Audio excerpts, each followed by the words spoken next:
back to Tank Talks. This is Ian. This is my new tank. The house is changed almost entirely. There's only one display tank in the house now. Everything else is kind of gone.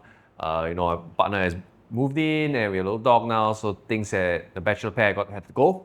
So after about, I think 6 months of shuffling everything about, getting rid of things, we are now here with this new Waterbox tank. It's a Waterbox 7225, a 6-foot Peninsula. I think it's about 187, 200 gallons of total water volume.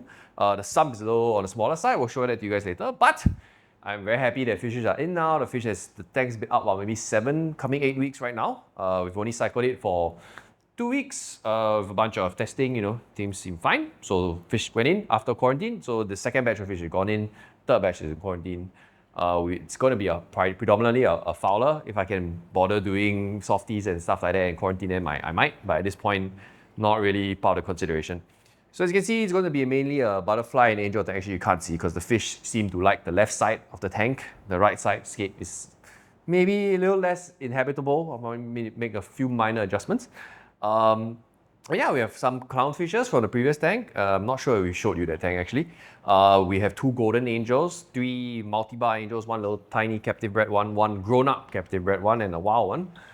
Queen angel, a rainford's butterfly, a long-nosed yellow butterfly, and a mandarin and a yellow-banded possum rest somewhere.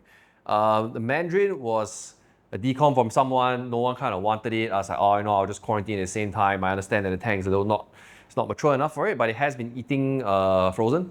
Little bits of frozen here and there. We have frozen Pte calanus, toasting a lot of pods for it. So it seems pretty fat and moving around so fine for now. If there's someone else who wants them and you're in Singapore, please reach out because I don't think it's a long-term solution here.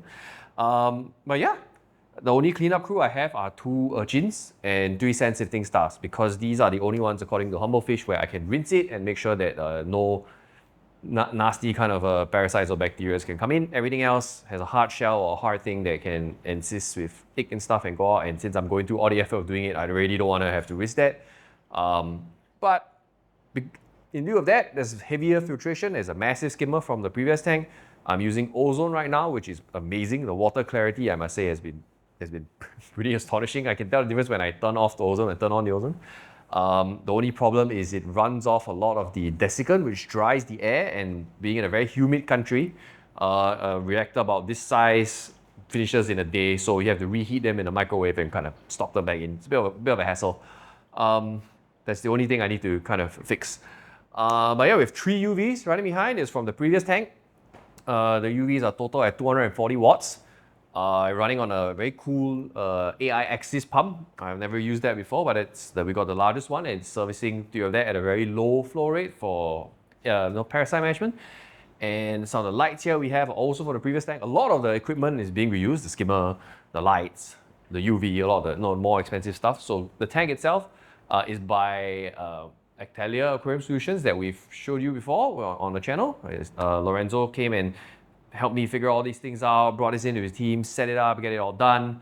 And I must say, it looks amazing. Everything from the tank, the customer service, was phenomenal. So huge shout out to them, kind of acquiescing to my every little bother and need that I texted them about.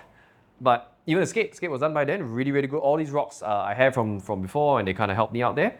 But yeah, any supplemental equipment, like I needed like a return pump or the Axis pump and stuff like that, they also got set up for me. So yeah, we'll show you more of the Sump a little bit and more B-roll, but I'm pretty happy with where it is right now, given how young the tank is. The kind of ugly stage is kind of happening. The sand is kind of mucky. That's what the sand-sifting stars are there. They've done a pretty good job. It was pretty much all brown before. They're just churning the sand.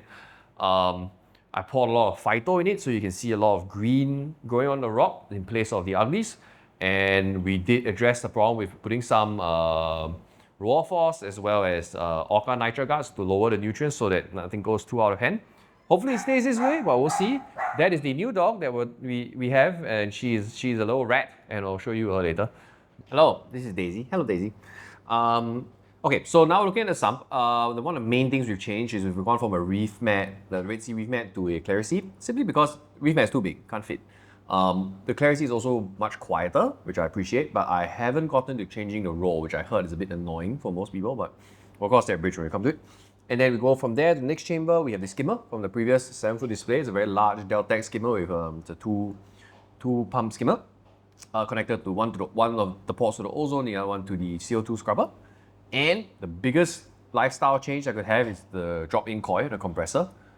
It chills the water. For those of you in the US, I know you guys heat the water. I guess you're unless in Florida. But for us on the equator, we have to chill things down so they can keep at a stable temperature. For corals and most fish, it gets 27, 28, 29 degrees without our chiller. It sounds a bit too warm. So yeah, with this now, there's no more extra sound and extra heat produced in the house.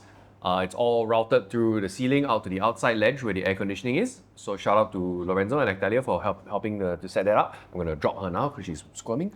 So yeah, and then we have a M2 Vectra return. Pretty good, very soundless, really good. In hindsight, if I could and the plumbing would allow, I would probably have gone to an L2. We'll talk about why in a little bit. And actually I'll tell you right now because there's nothing else in the Sump, it's pretty small. The flow doesn't really reach the end, even with the wave makers. And there lives a little bit of film on top and food that doesn't really go down. It takes a while for it to go away. I know the solution obviously is to put another wave maker at the end, but for everyone who owns a Peninsula, the whole point is to kind of keep that end clear. So it doesn't bother me that much when I look at it standing up. When I sit down, I can see a bit of film. That does annoy me. So a larger return might have helped with that, but that's just one thing to think about. But because it's a FOWLR predominantly, I'm not too worried about flow. There's no SPS to worry about and stuff like that, so not too bad. Sump is also accessed by both areas, the front and the back. It makes it much easier to deal with than before. Peninsulas are great. The only thing I would gripe about is the Sump is a little too small. I think if I could have more water volume, of course, the better. But I think the new Gen 2 ones for Waterbox does have that. But yeah, that is the Sump. In summary, I'm very happy with the Waterbox 7225 6-foot Peninsula G1. It is by no means a review of this tank since I've just had it for maybe 2 months sitting here, maybe only 1 month with fish. I will say that the quality so far of the build and the finish of everything seems pretty good, everything's holding up. But I can attest and review the quality and service of Aqtelier and Lorenzo and his team. They were here multiple times to make everything really, really good. Everything is like, oh, hey, can you fix this, fix that? And then they just acquiesce to everything, and it was a really, really great experience. I think a lot of fellow Singaporeans here who have purchased Waterbox from them, they are the main distributor here, can attest to their level of quality and service. Something that I find a bit lacking with some other people I may have worked with before, which will of course not be mentioned. So yeah, so this is not a sponsored video, but we have kind of chat with them since we have a little channel going on. They say that they have very, very kindly agreed to have a little promotion with us. It's like if you mention Tank Talks and kind of like and subscribe and go to them and mention Tank Talks, you will get a 5% off for purchasing a tank set with them. So that is great news for anyone looking to do so. If you happen to see this, just tell him, hey, yeah, we saw the video of the Peninsula and we want to get a tank. And hopefully he'll blow you away the same way he did with us. So for review of the tank itself, in another 3, 6, 9 month period, we'll revisit how things are on the tank update as well as how the tank is holding up. And we'll probably be able to give a more accurate kind of review of the tank itself. But right now, I'm very, very impressed and very, very thankful for, once again, Aqtelier and Lorenzo for helping me set this up. And we are not paid or sponsored to say this in any way. But, you know, it was a nice working relationship and you definitely helped each other out here. A little shout out for them and, you know, nice quality setup for me.